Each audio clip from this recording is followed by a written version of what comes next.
Hello and welcome to another Let's Talk. Today I'm joined by Adam, who is a local photographer in the northeast of England. Hi Adam, how you doing? How you doing, Georgie?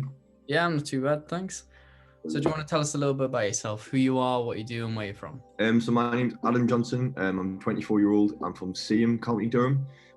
So I'm a photographer, but what it is for photography for me, I sort of started around sort of, it's mad when you think, but it's probably about 8 years ago now. Around 8 years ago, I probably started photography, so it's been quite a while. I still see 5 years, even though it's like 8 years, because it just feels like, Yeah. well, but it is actually quite a long time. So I think with me as a person, I'm quite an outgoing person. I think my current job, like being a photographer, suits my kind of personality type. I love to meet new people. I love sort of creating new ideas and coming up with different sort of solutions for different things, and sort of just finding different ways to be creative. Creative is a massive part of my life. It's sort of, I'd see it's like in me blood. I'd kind of see. No one else is like does anything like in my family. I sort of it's just me. So yeah, I'd see my journey actually started when I joined a photography club in Seaham. I'm quite cheeky, so like this guy put a post on seeing like in Seaham, or like anyone want to go for a wonder this guy, I'll come. I'll get maybe a couple of strangers and take some photos down the beach as you do.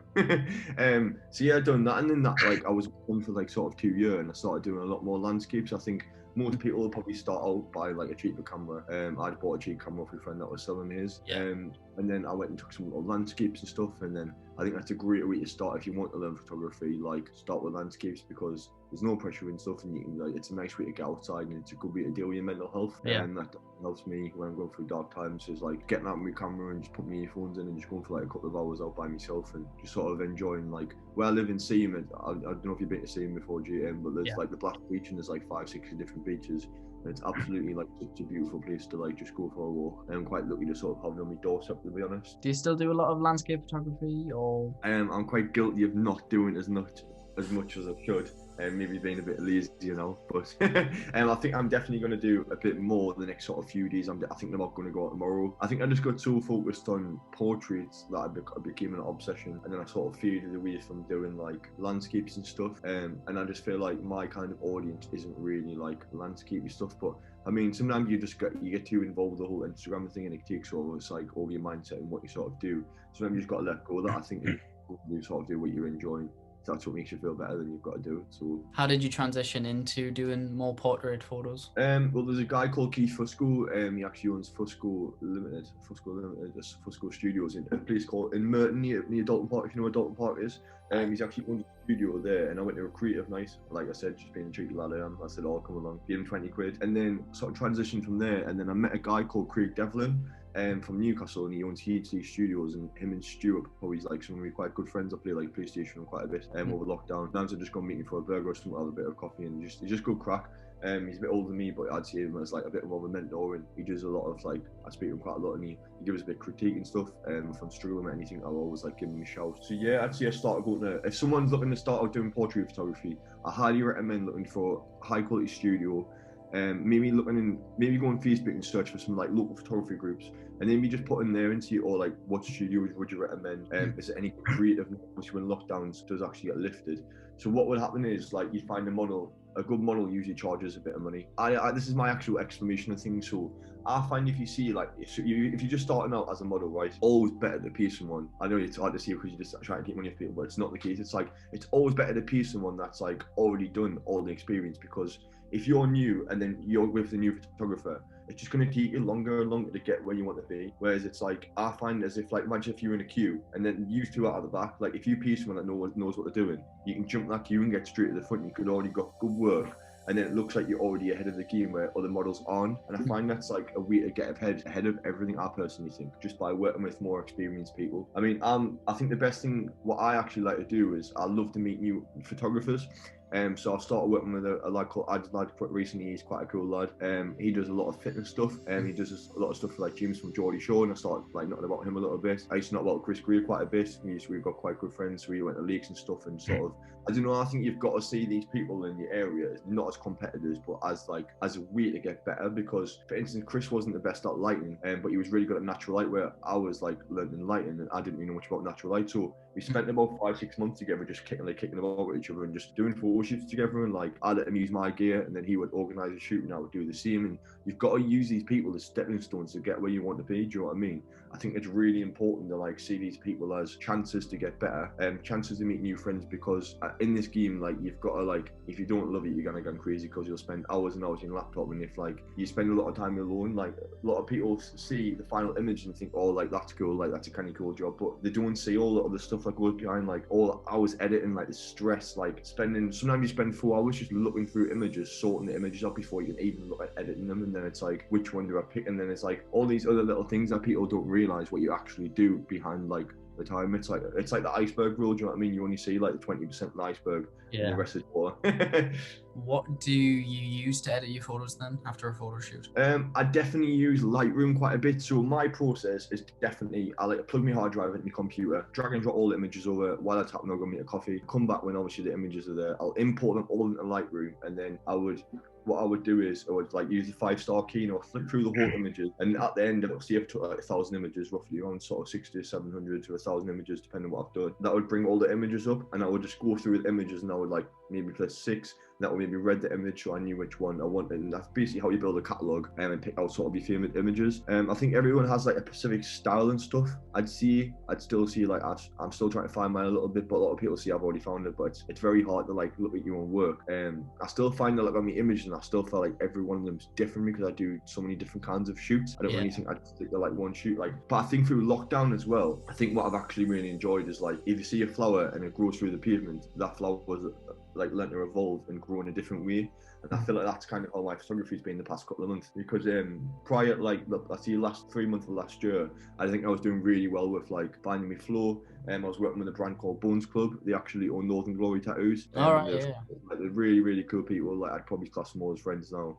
I've done loads of shoots with them now, and I just loved how like they give me the opportunity to like pick the models to see, oh, this is the budget, like he's the models, like you choose where you want to shoot, like this is it's like your show, do what you want, like, and I get full creative control of like what I want to do. And I think to be given that opportunity to like have such a big thing on board. So do you know the brand The Hundreds? Like they actually work with like The Hundreds and Massive America, just brands that aren't really like, I worked with Red Star before in the previous, and them's on board with them. So it's quite an interesting way to sort of go about it, and that's definitely what I'd want to do more of in the future. What made you decide to do what was the moment you decided photography was definitely the career path you're going down? Really, this is a bit strange. So like when I was like 7 or 8, I actually went to like a Haven holiday camp with my grand, and she gave us like a camera, and she was like, oh, these photos are like really good. And there was only like a butterfly or something, but I feel like when I look back now, it all makes much more sense of like this was meant to happen for some reason. So when I went to school, I was a proper naughty kid, and I never really found anything like interesting. Like I need to go kicked out of school, to be honest. I'm not gonna lie. I was proper weird, like all the best.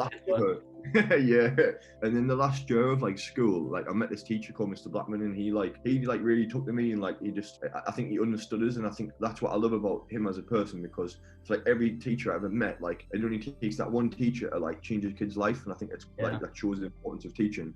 Because without him, I don't think I would have been a photographer. And I bumped into him a couple months ago, and he actually said, "Oh, like seeing you work," and it like probably made me deal. And I was like, the fact that he's even like seeing me work and stuff. And I thought it was pretty cool. So I met him, and I got like 4 stars in art, and that was like the only thing. I got like G's in maths and English, like apart from my ICT, pretty much everything else I probably failed at.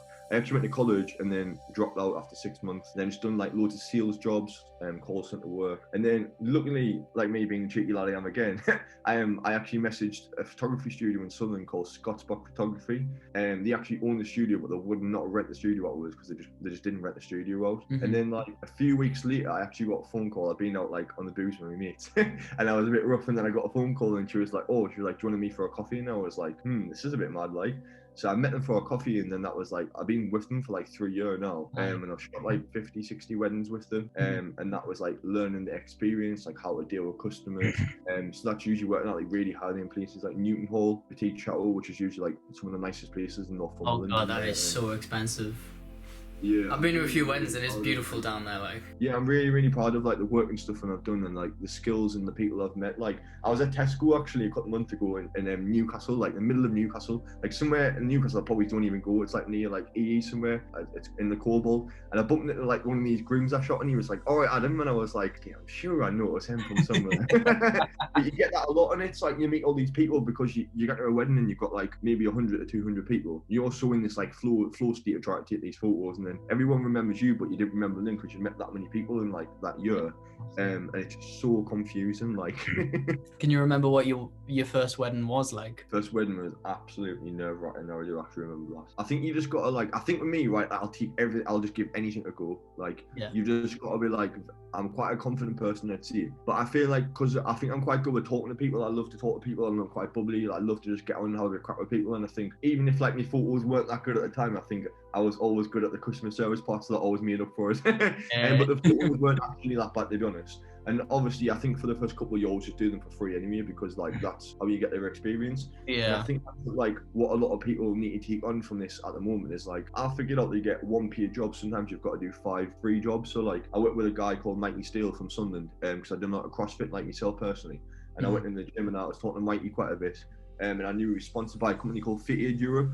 And like with, I think he's sponsored by, I'm not sure, maybe. And then he was like, oh look, I've got like paid job. He's like, do you want to do it? And I was like, yeah, sure. Like, but I already done 2 shoots with him previously, and that's just the stuff you've got to do. Like, you've got to be willing to like try new things, even if it's like not really costing you. It's not really costing you money, and it's not really costing them money. If it's someone else to put in your portfolio, do you know what I mean? I thought you've got a wide span of like different things, and I always feel like things are so transferable. Like when I shoot fitness stuff, like, and I shoot wedding stuff, it's so far apart. But like, you've got to think like fast-moving subjects when doing fitness. Someone's running about in a wedding, so it's like all these micro little things like make a huge difference in photography, because like someone sprinting down this road could be like a bride like running down the aisle, and it's like these things, learn about how to control your shutter speed and stuff, and it's all transferable to like little different things in photography. So like when you shoot landscapes and flash, so when you use flash, you use a thing called high speed sync. So if you ever take a photo on your phone, right, of like, see you focus on you, you'll always find the backgrounds like the sky's a bit funny, or like, whereas if you use high speed sync, it's like the burst of flash like a load of different times, not just one flash.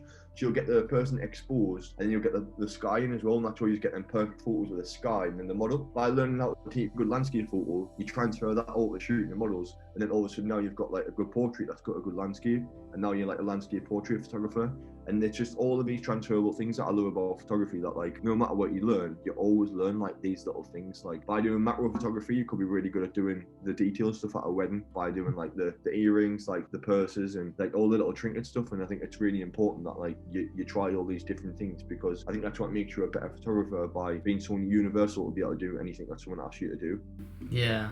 I think that's probably the best thing about like landscape photography, is like a starting point, because then you basically like all the codes and conventions, you know, the rules of threes, triangles, like shutter speed and all that. It's a great way to sort of learn everything, because the landscapes, you know, you've got fast mountains, flowers, fences, urbanness. There's so many little different genres in landscape photography that you can basically pick up all of the basic skills that then of course you just sort of add a person or a couple of models, and then you've got the basis of understanding for it. And that's what I think I love about landscape as a starting point for any photographer.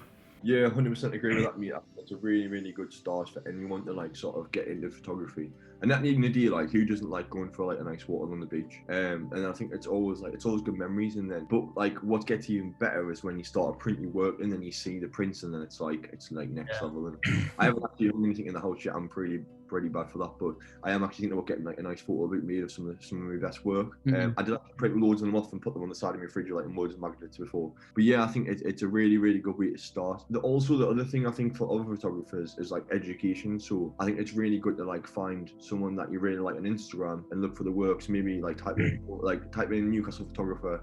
Sometimes I hashtag that and stuff, and that comes up quite well. I actually got a job from that the other week, because I actually put Newcastle photographer, and he said I was the only person that came up with that, and that's actually why I booked this one, just because that one hashtag. It's actually a good lot. But yeah, I'd see if you find someone maybe like on Instagram, don't be scared to like send them a message. I think with me being like how I am, I'm like not a shy person, and I find a lot of people are. Everyone's different, and everyone has a different personality type, and I think it just depends what you like as a person. But I would always message someone and be like, mate, do you want to meet for a coffee? Like, do you want to go for a walk, or do you want to like boot a shoot, like, or do something together? Because I think it's so important that like you use these people as like stepping stones to get better. I really feel like it's the fastest way you can improve. Do you know what I mean? I mean, I didn't go to uni for it. I didn't do anything, but I find my university's been like social media, and I got obsessed with Peter McKinnon. I think I watched nearly every single Peter McKinnon video like during December. Like, it's just so good. Like, he's such a cool guy.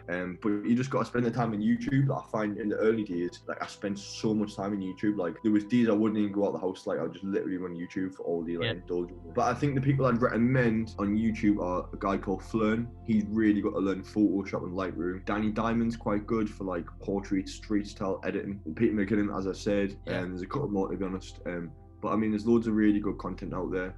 Like things like learning frequency separation is a really good starting point for definitely learning like skin retouching and things like that as well. But like I said, it's also really good to go to your like local studio and maybe ask them if they can spend some time with you doing some retouching or just sort of learning about the basics about light. So like again with HD Studios, it's probably my favourite studio to use. I haven't used any other studio to be honest unless it's not available. And that's a Railroad Street in Newcastle. Big up with the guys down there. But they also do sometimes they do like days where it's a lighting session, so you learn about like a particular style of lighting. So you want to learn about photography.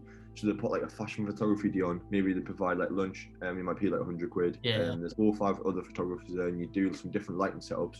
So what I would always do, I was always like take a photo of the lighting setup on my phone, and then I was always like boot the studio the week later and try and recreate that lighting setup, and then try and get the same images. And that's the challenge, because if you can challenge yourself to take a photo with what they set up, then you get the same images. That obviously means that you can do it yourself. And I find that's another really great way. So maybe find lighting setups and stuff you see online and give that a try. But to be honest, I actually love natural light probably more. I find I engage with the model more. I find that, and I think it's one extra thing to think about when you're shooting lights. I mean, I can do it really well, but I do feel like I much prefer natural light because I find you always get more images. You're closer to the model and you're not messing about with light. You always look like you know what you're doing because you're not messing about with lights and stuff all the time. So it can be a bit annoying. And you're always looking some massive thing around. I mean, there's a guy, we stopped this and I had like my beauty dish. The beauty dish is like a circle thing like this and it's white.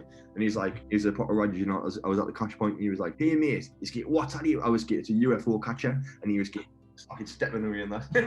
But I get some proper funny looks on the metro and that carrying massive lights and that about. So would you stick to photography, doing portrait photography, or would there be something like a different element, like maybe digital? I'm starting to learn video. I've just took an interest in video recently. I've done an online video course. And we actually had a Udemy account and you went to uni, so like you said, I've got access to some free stuff. So I'd done over lockdown, I'd done like a video course. So I was actually doing some productive stuff over like lockdown and stuff. I wasn't just watching Netflix all day. I actually I done that video course, and then I went and shot some fitness stuff with a guy quite regularly, which I quite enjoyed. So he's opening like a fitness app, and I had to film I've still got another 300 to film, but I filmed I've done 250 30-second clips so far. I've got another 300 to 500 to go. You've got your work cut out then. Yeah, so that's been quite interesting to sort of transition using the camera for someone else because I use Sony. And that's another thing with regards to gear. I really, really enjoy using all the Sony kit because it's got eye focus and stuff. So have you ever seen Terminator? How they've got the eye tracking and stuff? It's probably a bit like that. So it definitely makes your job a little bit easier, but obviously you've still got to have the lighting and things like that as well. With regards to sort of how lockdown's been and all that, and even before lockdown and stuff, as you've said before, it's sort of very therapeutical, sort of just going outside, taking pictures, going on nice walks. Has the photography benefited you quite well through lockdown and maybe even beforehand mentally? I definitely see in a massive way. I feel put it this way, so see if you've got this bottle and this bottle's got this much water in. This is probably how creative I currently feel at the moment. But I feel if I'm doing photography, and my mental health's probably quite heavily linked to my creativity because I feel that's who I am as a person. And I feel if you took that away from us, I feel I would just be a normal kid, to be honest. And I think I'm probably far from it. But I do definitely feel my photography is massively heavily linked with my mental health. And I feel the more creative stuff I do, and the more people appreciate the stuff I do, because I find when I do work and I think I get a good response back from the work, I think that makes me feel I've got a purpose in life and I've got a reason to live and I want to do all of these amazing things, and it just inspires us to get up in the morning and just do all these things that I want to do. And I just find everything else becomes easier in my life. Every other thing in my life is easier when I feel creative and stuff. And I feel I just come up with more ideas and things. And I don't know, I just find it definitely helps my mental health massively. Because I love I said, I love to still meet people. During December, I done a video. I think you might have seen the video I done. And that was a pretty cool project with Dan. Dan's really good. I'll actually tell you what his Instagram is. His Instagram is called Draw Media. He's actually a really good videographer. I actually worked with him to put a wedding style film around it. and with like sort of my street style mixed in with like wedding. So we're doing that in Newcastle, and we're on Newcastle, done like 2 hours, which we had like a 2 hour time limit. We wrecked the dress, unfortunately, chat put it in the bin, so it was like £1,000 dress. She wasn't very happy, like, cool. But yeah, it was really worth it though, because the photos are fantastic.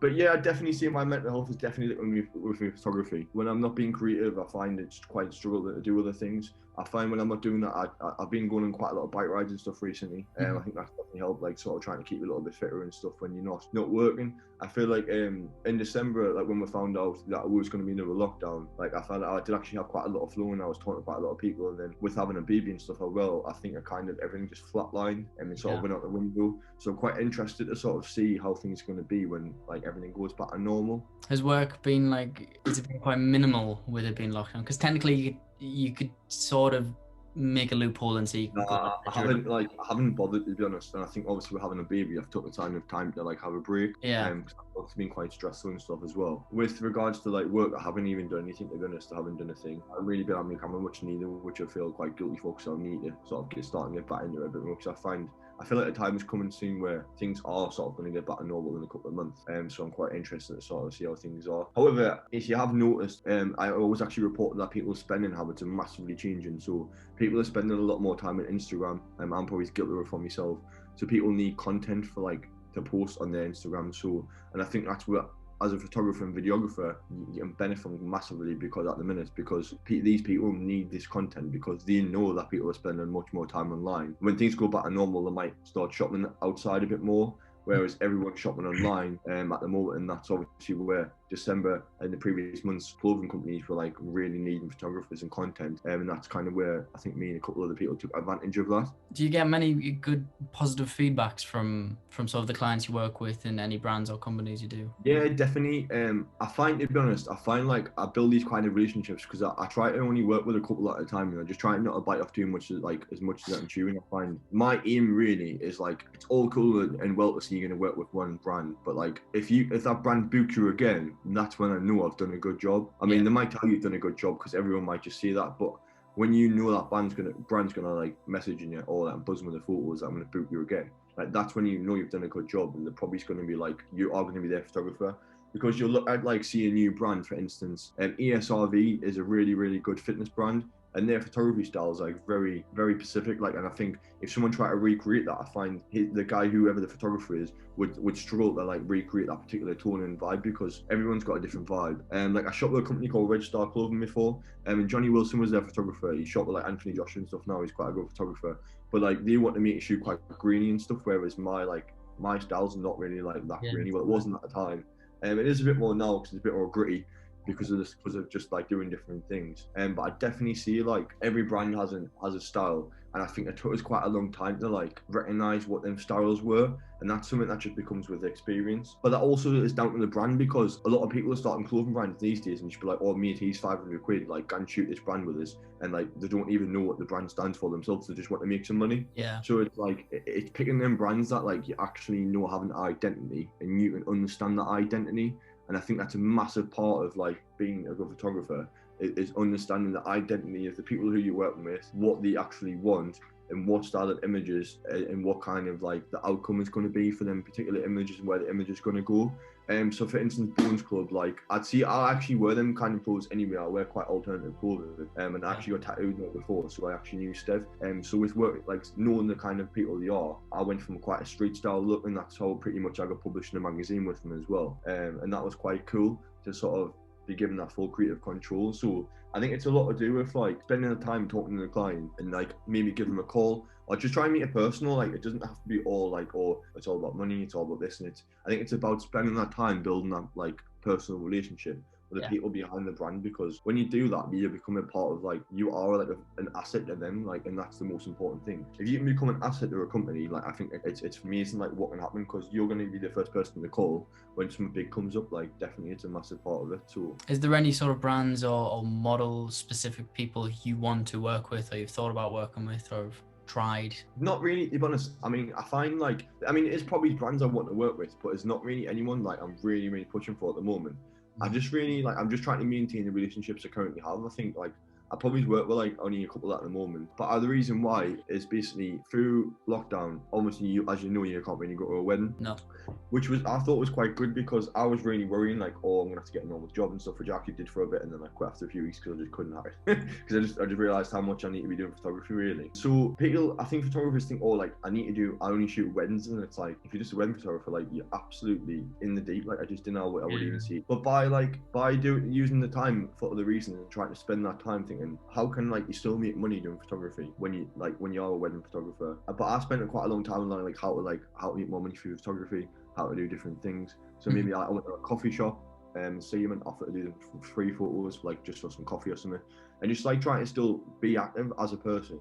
And just try to look at different ways, like I said, try to do different things that you wouldn't usually do. So I'd never done coffee shop photography, but I still went and done it. Spend sort of 2 to 3 hours somewhere local, just go and give them a shout, or do you mind if I pop in, take some photos? You can use the photos for your social media, like use the photos for free, and then maybe use them images to go or somewhere else and say, look, you need some images. You're going to pay us like this much money a month for this much content, so you can still keep people coming to your shop during lockdown to sell coffee. So these are little things you can do. But by doing like them little things, I think I spent more time focusing on brands instead of weddings and like doing other things. I spent like quite a lot of time trying to develop a different style. I definitely see I try to develop a different kinds of styles. So maybe spending time editing, but trying to maybe edit it to a photo like 4 or 5 different ways. Yeah. And then seeing like better. That's quite an interesting thing to do because I mean it's easy to click auto and you can click the sliders and stuff, but at the end of the day, like that's not really like your style. That's just a computer doing everything for you. I mean, at the end of the day, I actually love like color grading. I think if someone could pay me money to like literally sit and color grade images all day, it'd be like my dream job. Because if you ever watch film and stuff, it's actually quite hard to ever watch a film once you become obsessed with photography. Oh God, I know, I can't but help but analyze films now.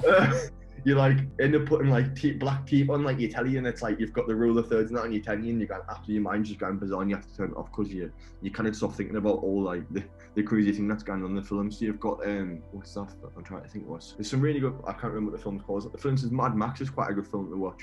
You look at the color grading because it's all like very orange, and just sort of trying to understand how they've done things.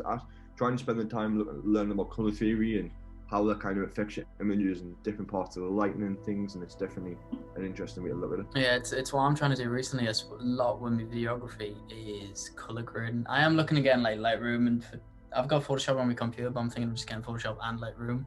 Just get the yeah, you can get a package for $9.99, $9.99 in the Adobe suite. So that's pretty much what I've got, and it's paying monthly for it too. No, I think I was looking at that one, but yeah, so because I want to do, because of course I started doing photography, then I went to videography. I kind of want to go back into photography and stuff.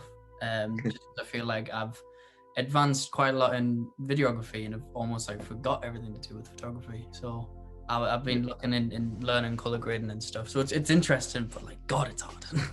It is solid, like definitely.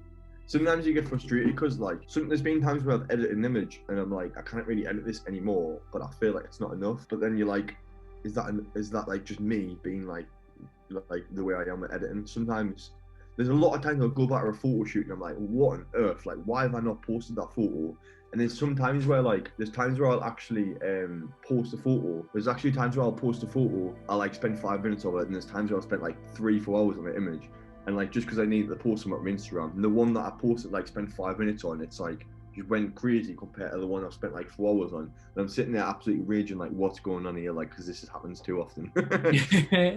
I was always the same. It was literally like someone would come up and be like, oh, how long did it take you to do this? This is great. And I'd be like, oh, this literally just took 5 minutes of an afternoon because I was. Yeah, I totally understand, mate. Yeah. No, but no, yeah, I think that's a great way to sort of sum up and finish up. Is there any links or websites or places where people can come and see you if they want to see some more of your work? Well, I do actually have a website. My website is www.egphotography.uk, not .co.uk, my Instagram is just the same, so it's egphotography.uk. Yeah, if you want to have a look at my work, it's generally on there. And as you can see, I just sort of generally do like a mix of different things. So I've done some baby stuff, and that was like some brand stuff.